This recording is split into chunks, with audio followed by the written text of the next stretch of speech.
Welcome to Beyond the Trailers coverage of the 2015 Academy Awards, giving you an in-depth look at the top categories. Right now we're going to take a look at Best Director, which isn't as diverse as some had hoped it would be this year. That's right, Selma's Ava DuVernay didn't make the cut. Yet after Ang Lee and Kathryn Bigelow, not to mention nominations for Steve McQueen and Lee Daniels, maybe the Academy feels they can take a break. If you don't agree, be sure to vote in Beyond the Trailers annual Oscar poll, which includes a write-in section. Now let's take a look at this year's very vanilla and very male nominees. Wes Anderson, The Grand Budapest Hotel. It's hard to get more vanilla than Wes Anderson, but the real question is, how about more talented?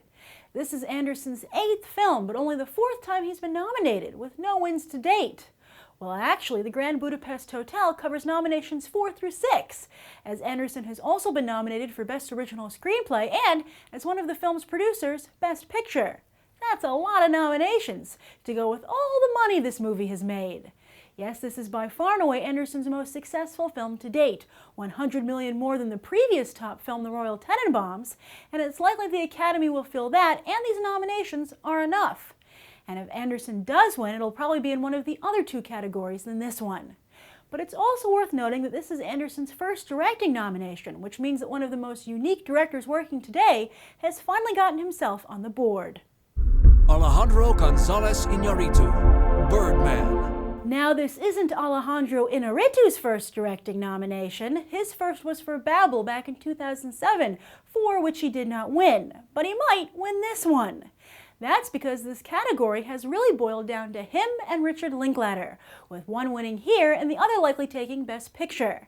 And since they're both also producers on their films, that way they each get a statue.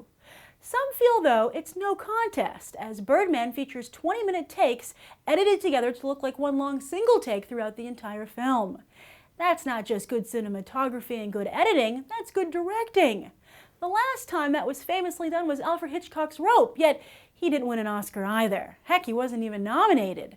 And as I explained over in the Best Picture category, this simply might not be Inarritu's year for Best Picture or Best Director. Instead, it could just be a staging ground for his entry next year, The Revenant, starring Leonardo DiCaprio and Tom Hardy. And one last thing. Some of you might argue that Inarritu's nomination brings diversity to the table, as did Alfonso Cuarón's win last year. Both are Mexican, which I believe falls under the Latino category last time I checked. However, this has had no sway whatsoever on everyone tweeting #OscarsSoWhite this year when the nominations were announced. So I guess it doesn't count as diversity. What do you think? Richard Linklater, Boyhood. What's more impressive, 20-minute takes or a film that takes 12 years to film? That's the big question this year, and it's time to argue Richard Linklater's side. Now, when the trailer for Boyhood first debuted, I called it a gimmick movie, which annoyed a lot of people. Yet, as it continues to be an awards juggernaut, fans of all the other movies have taken to calling it a gimmick as well. Interesting. Still, even if it is a gimmick and it does manage to win an Oscar for Best Picture or Best Director, and it's beyond the one it's already getting for Patricia Arquette, doesn't that in some ways make it even more impressive? And from a director's perspective, how hard must it be to keep track of a storyline and characters over the course of 12 years, with long breaks in between shooting where you go make other movies? Someone already did the long take, and the Academy wasn't impressed back then either. This is new. Plus, come on, the guy's been killing himself in the low-budget indie circuit for decades. Let's throw him a bone. Bennett Miller, Foxcatcher. Let's just hope our next 2 nominees stay off the internets, as they took the spots many felt should go to Ava DuVernay for Selma, David Fincher for Gone Girl, or pretty much anyone else. In fact, these nominations seem more like a favor to those running their respective films' Oscar campaigns than the directors themselves. Yet it would be hard for anyone to say anything nastier to Bennett Miller than what the real-life Mark Schultz has recently said to him. Schultz, despite having a good relationship with Miller prior to the film's release, has since openly and heavily criticized the film and Miller for depicting his relationship with John DuPont as having homosexual undertones. Schultz later apologized, but the damage to the film's rep was done. Maybe the truth was just too hard for Schultz to watch or have out there, considering what happened. Then again, maybe Miller did misrepresent the relationship, doing what he needed to do to produce an awards contender. Miller certainly does know how to play the game, which you can not only tell from watching Foxcatcher, but from his previous directing nomination for Capote, for which Philip Seymour Hoffman won. And while Miller wasn't nominated personally for Moneyball, that film did get nominations for Brad Pitt and Jonah Hill, plus a slew of others, including Best Picture. Foxcatcher also has a lot of nominations, but isn't a strong frontrunner in any of them. However, an awards pro like Miller, he'll be back.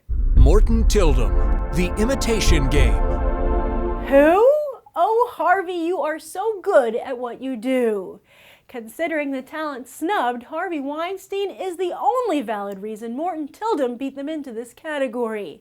There's no way he'll win, but who cares, as he's already gotten his golden statues. Yes, one of Tyldum's next films will be Passengers, a sci-fi romance set to star Jennifer Lawrence and Chris Pratt. Let's hope he doesn't get in the way of that movie either. Tyldum is a Norwegian director whose thriller Headhunters initially put him on Hollywood's radar. The Imitation Game is actually not just his Hollywood debut, but his English language debut to boot. Not bad. I wonder if there's a fruit basket out there big enough to thank Harvey for making this happen. What would you suggest he do to show his thanks? And those are the Best Director nominees. Be sure to leave your thoughts down below and also to vote in Beyond the Trailer's annual Oscar poll via the link in the video description. I'm Grace Randolph, and I hope you'll check out the rest of BTT's Oscar coverage right now.